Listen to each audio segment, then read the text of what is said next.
സ്ഖലനം സംഭവിക്കാത്ത ഒരവസ്ഥയാണ് ഈ orgasmic disorder എന്നുകൊണ്ട് ഉദ്ദേശിക്കുന്നത്. പിന്നെ സംഭവിക്കുന്ന ഒരു പ്രശ്നം എന്ന് പറഞ്ഞാൽ സെക്ഷൽ പെയിൻ ഡിസോർഡറാണ്.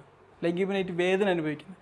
വജൈനിസ്മസ്, ഡിസ്പറിനേറിയ എന്നീ അറിയപ്പെടുന്ന രണ്ട് സംഭവങ്ങളാണ്. ഒന്നെന്ന് പറഞ്ഞു കഴിഞ്ഞാൽ അതിൽ സ്ത്രീ ലിംഗത്തിൻ്റെ മസിൽ ചുരുങ്ങിയിട്ട് നല്ല സ്പാസം സംഭവിച്ചിട്ട് അതിലൂടെ ലൈംഗിക ബന്ധത്തിൽ ഏർപ്പെടാൻ ബുദ്ധിമുട്ട് അനുഭവപ്പെടുന്ന ഒരവസ്ഥയാണ് ഇത്. പിന്നെ ബന്ധപ്പെടുമ്പോൾ വേദന അനുഭവപ്പെടുന്ന ഒരവസ്ഥ. ഈ സെക്ഷൽ ഡിസ്ഫങ്ഷൻസിനെ കുറിച്ച് നമ്മൾ ഡീറ്റെയിൽസ് ആയിട്ട് പിന്നെ സംസാരിക്കുന്നതാണ്.